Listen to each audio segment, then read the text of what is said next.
inky friends, we are back. I am so excited. This is the 2 weeks of Inkvent. I cannot believe it. This is so thrilling. Let's peek into window number 14 and see what ink will be revealed today.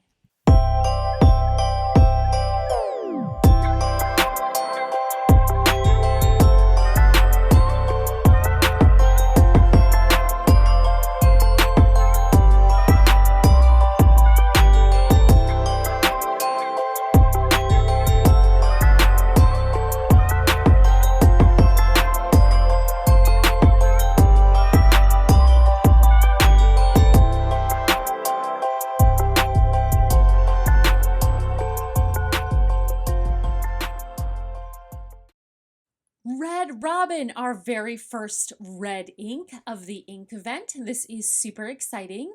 This is just a plain standard ink. So let's grab our swatch cards and get swatching. All right, so I got my card and I've got my paintbrush. I actually can't find where my usual paintbrush is, and I'm using this other one. It's more of a square paintbrush and I'm not a fan of it. I'll say that right up front. But anyways, this red almost seems like an orangey red when it's first going down. So it'll be interesting to see how it dries. And then, in honor of this special occasion, I thought I would bring out another one of my vintage dip pens. This one has a red jewel at the bottom. And this one's cool. It was a lady's one, so there's a little hook here that she could put on her necklace. This one is a pencil, actually, so you slide it down for a pencil. And then you can slide this down and it is your little fountain or your dip pen. Isn't that fun? Okay, so let's go ahead and swatch this out. It is an extremely extra fine nib point. And so I'm gonna go ahead and write this out. I'm speeding up the video just a little bit or we would be here forever. The one thing about these nibs is that you had to dip often. It's not like the glass dip pen that has the cool ridges on it that helps keep the ink in there. So yes, tons of fun today. I always love any excuse to bring out some of my vintage dip pens to play with. So we'll go ahead, finish up writing the name here. And then I'm also going to go ahead and use the glass dip pen as well, just so you can see a thicker line, what that red looks like. And it is really beautiful. So I'm excited to see how this swatches out on the rest of our books. All right, and here is our Mnemosyne pad, and we'll go ahead and swatch that out. See how it has that kind of orangey tinge to it at the end? We'll just sort of play with the paint there a little bit. And now we've got our Rhodia, and we'll swatch it on there too. It seems a little bit darker on the Rhodia here, but we'll see once that fully dries what we think. So there we go. And we'll set that off to the side. And lastly, the Hobonichi with our Tomoe River paper. And I've got my dip pen again to write our fun little label. I just love using this pen. I feel so fancy. And now we'll paint in our little box here our red, which is so exciting that it's our first color red. I'm a little nervous that it might look a little bit like the peach punch, so we'll have to wait and see how this dries. Hopefully it dries a little bit darker, because it does seem kind of orangey here to begin with. So we'll paint that on there, and then we'll set this off to the side to dry, and I'll check back with you in a jiffy.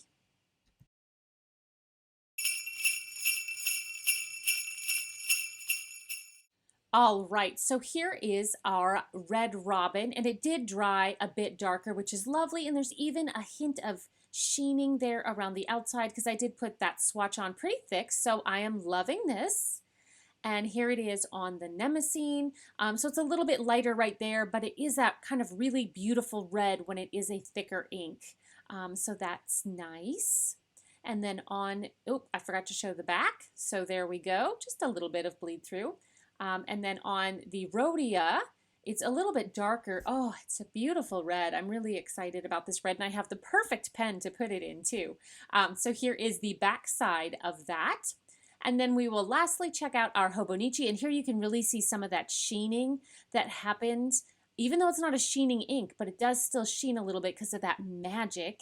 And no bleed through on the back, but it's cool to see all of the different layers, the different colorings that we'll be able to get from just this one ink.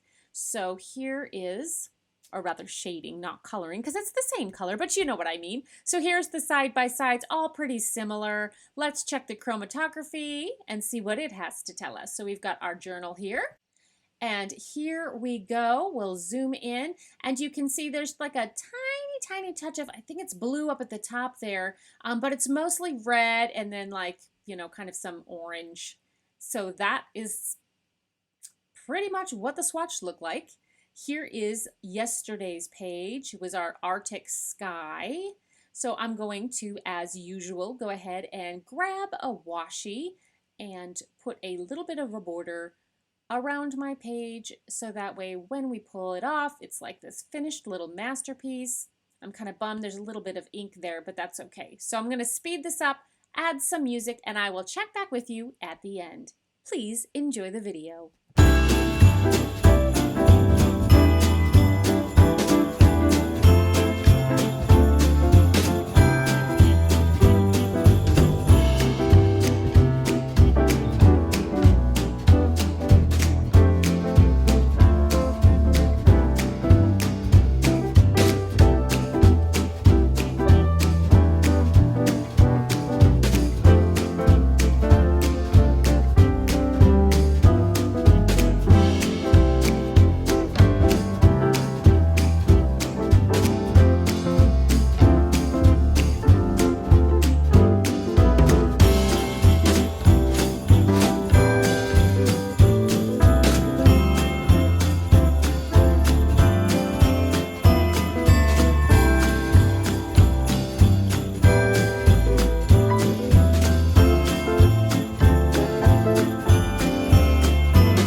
So we just added a couple last touches with the dip pen there to give a little bit more of a watery feel. I'm kind of feeling like it's like a macro image of an abstract rose or like some sort of a flower, maybe like a ranuncula or yeah, something like that.